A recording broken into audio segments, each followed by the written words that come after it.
Hello dear students, तो आज जो हम देख लेंगे इसके बाद आप लोगों को एक्सरसाइज 7.2 कोऑर्डिनेट ज्योमेट्री में जो चल रही थी उसमें हमने आपको क्वेश्चन नंबर 11 तक की बात की थी। 11 नंबर तक के क्वेश्चन आपको समझाए थे। आज जो हम बात करेंगे क्वेश्चन नंबर 12 से, तो आपको क्वेश्चन नंबर 12 देख लेना है। देखिए इसमें आपसे क्या कह रहा है कि बिंदु संरेखी है अथवा नहीं।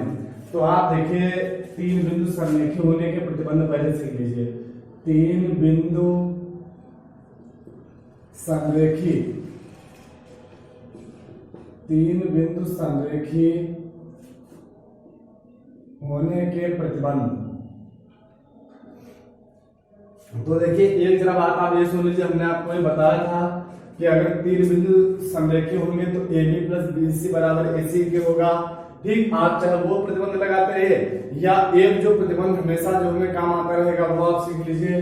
कि देखिए आप क्या करिए कि अगर 3 बिंदु संरेखी होंगे, संरेखी का मतलब आप समझते हैं क्या होता है? संरेखी का मतलब होता है एक ही रेखा में, एक ही रेखा में। संरेखी का मतलब क्या होता है? एक ही रेखा में। तो अच्छा, अब आप ये समझ लीजिए, मान लिया कि अगर कोई 3 बिंदु एक रेखा में हो गए, ठीक, और हमने समझ लिया कि कोई 3 बिंदु एक रेखा में ना हो। ठीक, अब अच्छा बात हमारे ढंग से समझना।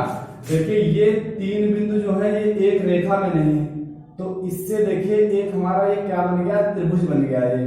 अच्छा, जो ये 3 बिंदुओं को मिलाने से एक त्रिभुज बना हुआ है, इसमें देखिए कुछ एरिया हमें ये दिखाई दे रहा है। ये एरिया आपको दिखाई दे रहा होगा, ये कुछ एरिया है हमारा। ठीक, लेकिन जब 3 बिंदु संरेखी का मतलब हमने जब एक ही रेखा में कर दिया, तो अब आप समझ जाकर के जब एक ही रेखा में हमने बिंदुओं को कर दिया, ठीक, एक ही रेखा में हमने बिंदुओं को कर दिया, तो आपको क्या दिखाई दे रहा होगा कि देखिए यहाँ पर जो है कोई हमारा एरिया, यानी कोई एरिया इसका नहीं बन पा रहा है। और जबकि हम उसमें क्या देख रहे थे कि उसमें आपका जो है एरिया बन रहा था और इसमें आपका एरिया जो है नहीं बन पा रहा। तो इसका मतलब बात ये हो गया कि देखिए यहाँ पर जब एरिया नहीं है तो इसका मतलब एरिया इसका कितना है? 0 मान लेंगे। कितना एरिया हम मान लेंगे कि इसका जो एरिया होगा वो 0 होगा और इसका जो एरिया होगा, इस त्रिभुज का जो एरिया होगा वो कुछ ना कुछ होगा।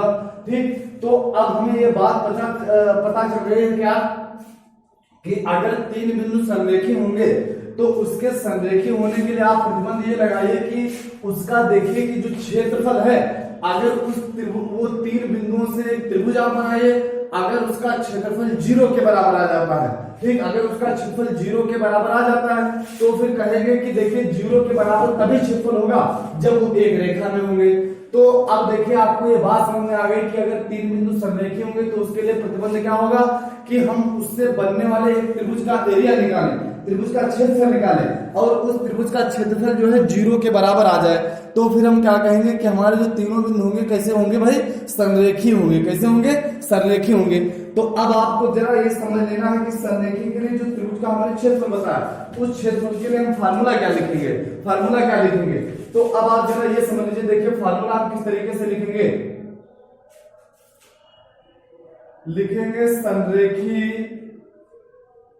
होने के लिए प्रतिबंध क्या होता है? त्रिभुज का क्षेत्रफल इज इक्वल टू क्या होता है भाई?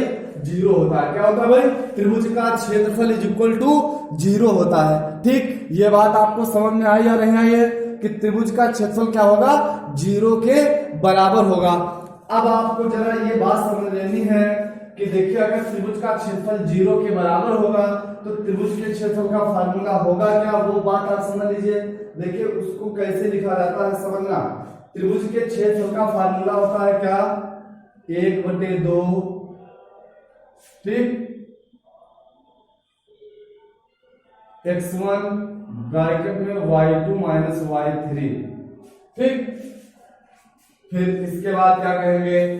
अगर आप देखेंगे प्लस x2 ब्रैकेट में y3 माइनस y1, फिर प्लस x3 ब्रैकेट में y1 कामा y2 बराबर हमने क्या लिखा, 0 लिखा। बराबर क्या लिख दिया हमने, 0 लिख दिया है। अब आपको जरा बात ये समझ लेनी है कि देखिए जो 1/2 हमारा जो लिखा हुआ है, 1/2 जो हमें लिखा हुआ दिखाई दे रहा है, इसमें आपको बात ये पता चल रही होगी कि ये इनटू में लिखा हुआ है हमारा। काहे में लिखा हुआ है, इनटू में लिखा हुआ है। अच्छा, अगर ये इनटू में लिखा हुआ है तो बात ध्यान देते रहिएगा। अगर ये इनटू में लिखा हुआ है तो अगर हम उसको दूसरी तरफ लेकर के जाएं, ठीक, तो हमारा वो किस में पहुंच जाएगा, किस में पहुंच जाएगा भाई, वो पहुंच जाएगा अपान में। और जब ये 0 के अपान में पहुंच जाएगा तो फिर बात आप ये समझ लीजिए करके, जब वो 0 के अपान में पहुंच जाएगा तो पूरा जो है 0 के बराबर आ जाएगा। तो देखिए क्या हमने बताया कि ये जो हमारा था ये अपान में इधर आ जाएगा और ये 0 के बराबर हो जाएगा। तो आप देख लीजिए करके हम क्या लिखेंगे, x1 ब्रैकेट में y2 minus y3 plus x2 bracket में y3 minus y1 plus x3 bracket में y1 माइनस y2। और ये हमारा जो 1/2 था इधर का में आ गया था, 0 में आ गया था। तो 0 में आने का मतलब ये क्या हो गया भाई, 0 हो गया। क्या हो गया, 0 हो गया। तो अच्छा अब आपको समझ लेना है, देखिए तो हमें ये प्रतिबंध लगाना पड़ेगा, ठीक। अब देखिए आपके पास क्वेश्चन है, पहला क्वेश्चन आपको देखिए क्या बताया, जरा आप इसको फार्मूला अपना नोट कर लीजिए ताकि याद रहे आपको हमारा फार्मूला। देखिए 12 नंबर क्वेश्चन का पहला पार्ट क्या है, क्या 1,5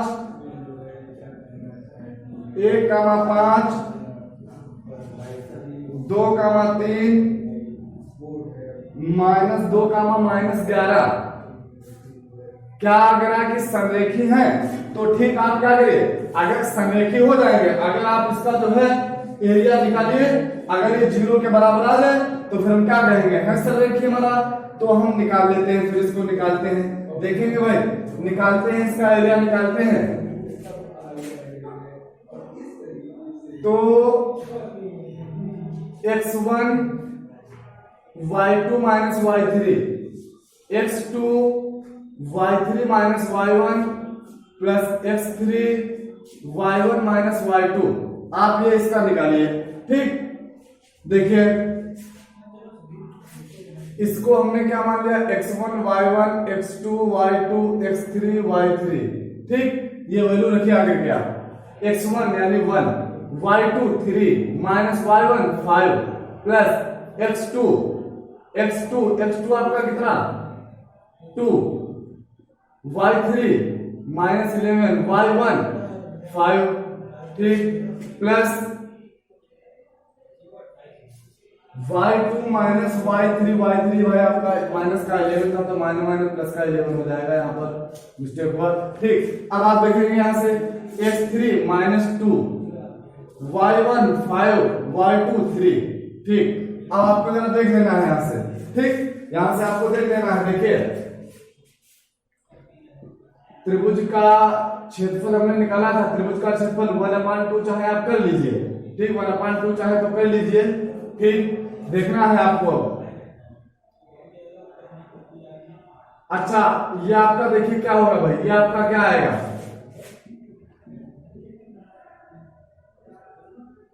कितना आ जाएगा, ये 14, ठीक, प्लस देखिए ये आपका कितना हुआ 16 माइनस का 16 के 2 से गुणा करेंगे तो माइनस का 32, ठीक। ये आपका देखेंगे कितना हो जाएगा 2 की 2 से गुणा करेंगे तो माइनस का 4। अब आप देख रहे होंगे, देखिए क्या निकल कर आ रहा है आपका 1/2 इंटू, ये देखिए कितना हो गया भाई 36, ये आपका आ गया कितना 14 माइनस 36, तो आप देखेंगे कितना आ गया 1/2,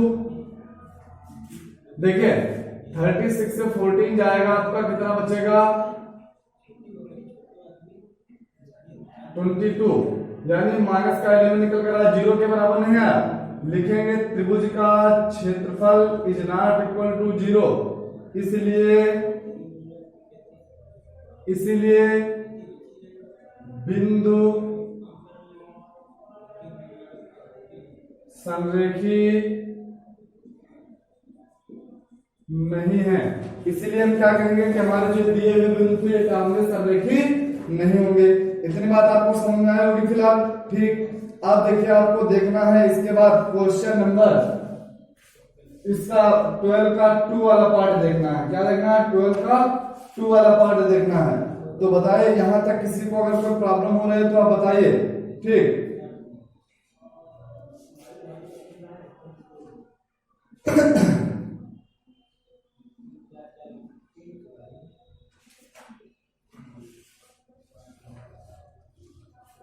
देखिए इसका सेकंड पार्ट अब आपका क्या रहेगा?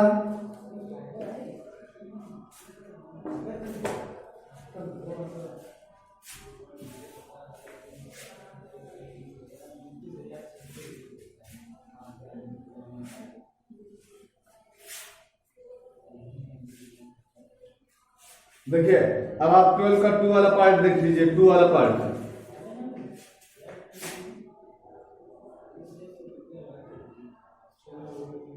कितना है? 4, 5, 7, 6 और 6, 3। ठीक, इनको भी आप देख लीजिए जरा। हमें बताना है कि ये जो है हमारे संरेखी है या नहीं है। तो देखिए इसमें भी आपको क्या करना पड़ेगा, वही तरीका सेम, बिल्कुल कोई भी डिफरेंस नहीं होगा। यानी आपको क्या करना पड़ेगा, आप उसका एरिया निकालिए। अगर एरिया उसका 0 के बराबर आ जाता है तो फिर हम क्या कह देंगे कि हमारा जो है संरेखी होगा, नहीं तो संरेखी नहीं होगा। तो देखिए संरेखी होने के लिए आप प्रतिबंध निकालिए जरा। ठीक, त्रिभुज का क्षेत्रफल निकालिए। इसका क्या बताया गया था? 1/2 x1 y2 minus y3 plus x2 bracket में y3 minus y1 plus x3 y1 minus y2। ठीक, अब आप ये समझ लीजिए। देखिए अगर आपको ये याद करना है तो याद रखना, ब्रैकेट के बाहर x होता है और अंदर क्या चलता है? y चलता है, बीच में माइनस रहता है। याद करना है। देखिए कितना? 123, 231, 312। पहले 123, 231, 312 देख रहे होंगे आप। 123, 231, 312 ये है ना। तो आप देखिए इस तरीके से इसको याद भी कर सकते हैं। अब जरा आप देख लीजिए यहां से 1/2 x1 4 y3 sorry y2 6 y3 3 plus x2 7 y3 3 y1 5 plus x3 6 y1 5 y2 6। ठीक, अब आपको जरा देख लेना। देखिए यहां से निकालेंगे 1/2, ये 3 बचेगा और 4 से यानी 12 प्लस ये आपका बचेगा माइनस का 2 और माइनस के 2 की से बड़ा करेंगे तो माइनस का 14। ठीक, अब आप देखेंगे यहां से 6 से यानी 5 जाएगा माइनस का 1, माइनस के 1 की आप जो है करेंगे तो माइनस का 6 आ जाएगा। अब आप जरा देख लीजिए आगे से 1/2 इंटू देखिए 14 से कितना आएगा 20, 20 से 12 जाएगा कितना बचेगा माइनस का 8। आपका कितना निकल कर आया? माइनस का 4 वर्ग इकाई निकल कर आया। 4 वर्ग इकाई निकल कर आया। लिख देंगे फिर से कि अतः बिंदु संरेखी नहीं है। अतः बिंदु हमारे संरेखी नहीं। अब इसका थर्ड वाला पार्ट रहेगा वो भी आप देख लीजिएगा। थर्ड वाला पार्ट भी देख लीजिए। देखिए भाई क्या है थर्ड वाले पार्ट में? क्या 0,5 -9 और 3,6। ठीक, क्या था बिंदु संरेखी है अथवा नहीं है। तो आपको जरा देख लेना है। देखिए भाई किस तरीके से इस क्वेश्चन को हम सॉल्व करेंगे, देख लीजिए जरा। 0,5 0,-9 और कितना 3,6। तो इसमें भी वही हमें लगाना पड़ेगा। एरिया इक्वल टू 1/2 x1 यानी 0। ठीक, ब्रैकेट में इसके हम कुछ भी नहीं लिखेंगे। ठीक, छोड़े इसलिए दे रहे क्योंकि बता दें हम 0 से मल्टीप्लाई करेंगे आकर के उसकी तो वो तो 0 आ जाएगा। ठीक, छोड़ दिया हमने। प्लस x2 वो भी 0 बन जाएगा पूरा, ये भी 0 ही बन जाएगा। ठीक, अब आपको जरा देखना है इसके बाद x3 ब्रैकेट में y1 माइनस y2 तो 5 -9 का मतलब प्लस का 9 ठीक, तो कितना आ गया 1/2 इंटू, देखेंगे आप, देखिए कितना हो गया हमारा 9 और 5 कितना आ गया 14, और 14 की 3 से गुणा करेंगे कितना आ जाएगा 42, यानी देखेंगे तो हमारा कितना है 21। तो अच्छा यहाँ पर भी हमने देखा क्या area is not equal to 0, यानी एरिया जो है हमारा 0 के बराबर नहीं आया, तो फिर हम कहेंगे क्या कि इसलिए बिंदु संरेखी नहीं है, इसलिए क्या कहेंगे कि जो हमारे बिंदु है वो संरेखी नहीं है। तो इतनी बात आपको समझ में आ गई होगी। फिलहाल अब आपको देख लेना है इसके बाद क्वेश्चन नंबर 13, क्या रहेगा क्वेश्चन नंबर 13। तो देखिए आपका क्वेश्चन नंबर 13 में क्या कह रहा है, एक बार इस क्वेश्चन को आप समझ लीजिए, अगर कोई प्रॉब्लम आ रही है तो आप बताइए।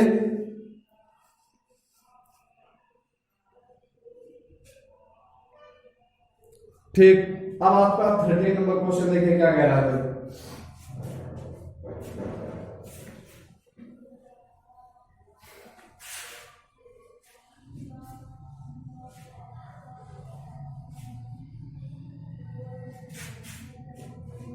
देखिए 13 नंबर क्वेश्चन में आपसे क्या कह रहा है कि क्या बिंदु ये इस प्रकार संरेख हैं कि इसका जो AB है वो बराबर हो किसके 2/9 AC के बराबर हो, 2/9 AC के बराबर हो। तो क्या कह रहा है कि ये बिंदु हमारे संरेखी हैं। तो अब आप जरा देख लीजिए करके ए का, यानी देखिए आपका दिया जा रहा है क्या AB is equal to 2/9 AC, क्या दिया जा रहा है AB is equal to 2/9 AC। तो क्या कह रहा है कि हमारे जो दिए गए बिंदु है ये संरेखी है या नहीं है। तो देखिए इस क्वेश्चन को सॉल्व करने के लिए हम क्या करेंगे, ध्यान देना।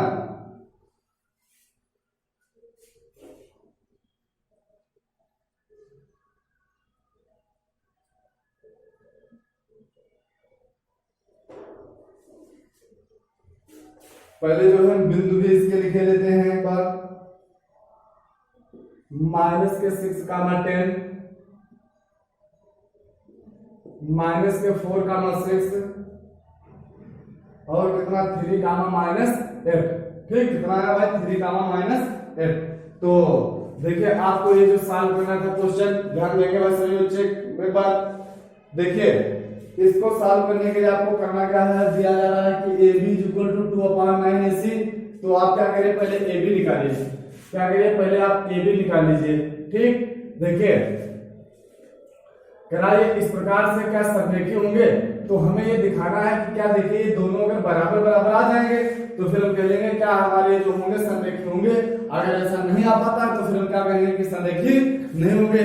तो देखिए आपको यही काम करना है। तो पहले आप जो है AB निकाल लीजिए, पहले क्या करिए आप AB निकाल लीजिए, फिर क्या हमको करना है, आपको AC निकाल लेना है, फिर उसको जो है बराबर करना है। देखते हैं फिर इसके बाद। तो आपको पहले AB निकालना है। तो AB निकालने के लिए बीच की दूरी का A ये था, B आपका ये था, ये आपके C का निर्देशांक था। तो देखिए आपको फार्मूला लगाना है x2 माइनस x1 का whole square plus y2 minus y1 का होल स्क्वायर। तो AB इज इक्वल टू आपका कितना निकल कर आ रहा है, देखिए AB जो है हमारा कितना निकल कर आ रहा है 2 का स्क्वायर प्लस माइनस के 4 का स्क्वायर। तो AB इज इक्वल टू आपका देखिए कितना रहा 4, और ये कितना आ गया प्लस का 16 आ जाएगा, यानी AB इज इक्वल टू कितना आया भाई √20 निकल कर आया। कितना निकल कर आया, √20 निकल कर आया। अब आपको क्या निकाल लेना है, इसी प्रकार AC निकाल लेना है। आप AC देखिए आखिर क्या आपका क्या निकल कर आता है AC। तो उसमें भी आपको फार्मूला लगा लेना है क्या, x2 माइनस x1 का whole square plus y2 minus y1 का होल स्क्वायर। तो x2 आपका x2 कितना रहेगा 3 माइनस x1 माइनस का मतलब प्लस का 4 प्लस y2 माइनस y1 का होल स्क्वायर। तो अब आपको जरा देख लेना, देखिए यहां से आपका क्या निकल कर आ रहा है, देखिए 4 और 3 7 का और कितना हो गया 49 प्लस 8 और 6 कितना आ गया 14, और 14 का वर्ग कितना आ जाएगा, देखिए 14 का वर्ग हमें पता है कितना होता है 196।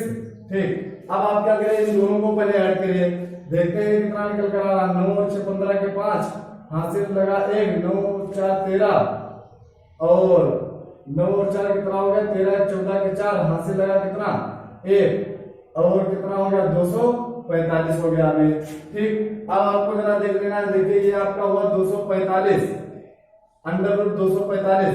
अब आप 245 को जरा ये समझना करके कि देखिए 245 को हम फैक्टर करेंगे, फैक्टर करने के बाद इसको हम लिख क्या सकते हैं, हमें ये देखना है कि इसको फैक्टर करने के बाद हम क्या लिख सकते हैं। ठीक, तो अच्छा अब हम ये चीज यहां से देखेंगे आकर के, देखना है आपको 245 से आप फैक्टर कर लीजिए जरा।